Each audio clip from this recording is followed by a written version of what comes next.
Le principe de la rescue pod, appelé également valve d'impédance inspiratoire, c'est d'essayer d'optimiser, d'améliorer la perfusion des organes. Avec un massage de qualité, on obtient à peu près 30% de la perfusion des organes, et notamment des organes nobles que sont le cœur et le cerveau.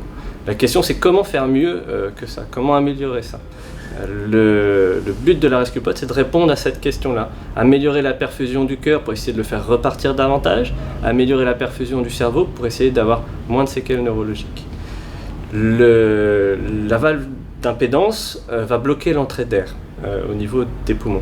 En phase de décompression, il y a en fait une compétition entre l'entrée d'air et le retour du sang vers les organes. La valve d'impédance, elle bloque l'entrée d'air et donc par compétition, il y a plus de sang qui revient des organes vers le cœur.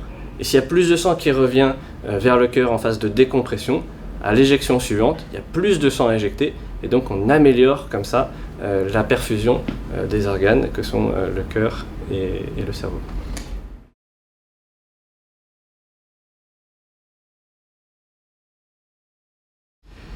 L'idée, c'était d'avoir le moins de changements sur la réanimation habituelle qu'ils savent faire, de moins générer de nouvelles problématiques et de nouvelles contraintes sur ce qu'ils savent faire. Donc on leur demande de poursuivre la réanimation comme ils savent faire, comme c'est dans les recommandations internationales.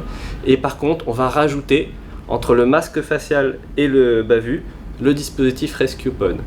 Par contre, pour que ça marche, pour que le dispositif soit efficace, il va falloir que tout au long du massage, compression-décompression, eh bien, l'interface du masque sur le visage soit de manière hermétique, puisque le but c'est de bloquer l'entrée d'air, mais si c'est pas hermétique, il va rentrer sur les côtés du masque. Donc là, avec ce dispositif Rescue Pod, le principal enjeu, ça va être d'être étanche tout au long de la réanimation cardio-pulmonaire.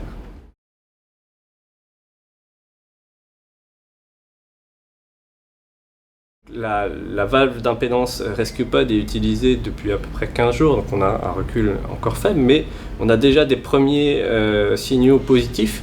Et les premiers signaux positifs, c'est au cours de la réanimation on a une tendance, on a l'impression qu'on observe plus de signes de vie pendant la réanimation. Et ça, si on observe plus de signes de vie, ça veut dire qu'il y a une meilleure perfusion des organes et notamment du cerveau. Donc ça, c'est un premier élément favorable qui avait déjà été noté d'ailleurs par d'autres institutions, notamment nord-américaines, qui utilisaient le dispositif, donc confirmé par les études et par les retours et par les chiffres, mais ça c'est un premier retour très positif. Outre les premiers signes favorables observés avec les équipes de secours sur place, et notamment voilà, ces signes de vie qui sont majorés par rapport à ce qu'on observe d'habitude, un des éléments que l'on peut suivre et monitorer avec l'équipe médicale, c'est le taux de CO2 expiré. Ce CO2 expiré, il est le reflet du CO2 qui est produit. Il est produit où? Au niveau de la cellule. Si la cellule est morte, eh bien, elle ne produit plus de CO2. Ce CO2 produit ensuite va être transporté via la circulation sanguine jusqu'au poumon et éliminé. Et c'est ça qu'on va mesurer.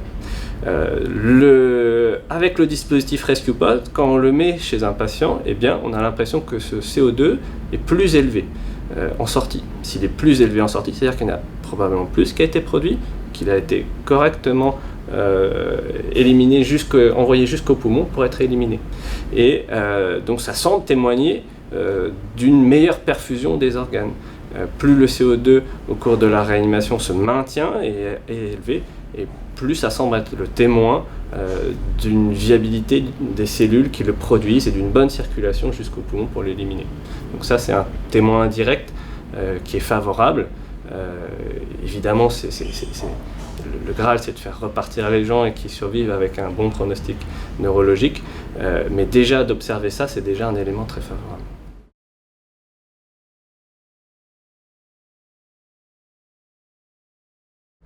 Donc le calendrier de formation en réalité a déjà débuté. On a déjà débuté la formation dès le mois de juin sur la 12e compagnie et la 24e compagnie du 1er groupement d'incendie et de secours. Le choix de ces compagnies a été réalisé puisque ce sont des compagnies qui ont avec une implantation d'ambulances de réanimation, ce qui nous permettait, comme médecin, d'arriver, de voir aussi l'utilisation qui en était faite, de vérifier que les choses se passaient bien et aussi de prendre du retour d'expérience par rapport à ce qu'on pouvait voir sur l'intervention.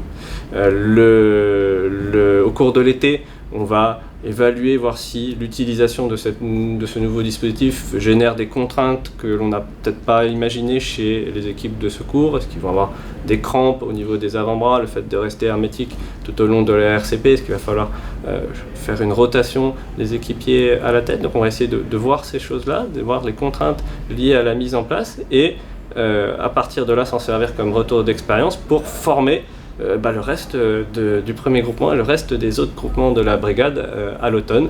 Donc le calendrier, ça va être maintenant de former le reste de la brigade à l'automne sur l'utilisation globale de ce dispositif.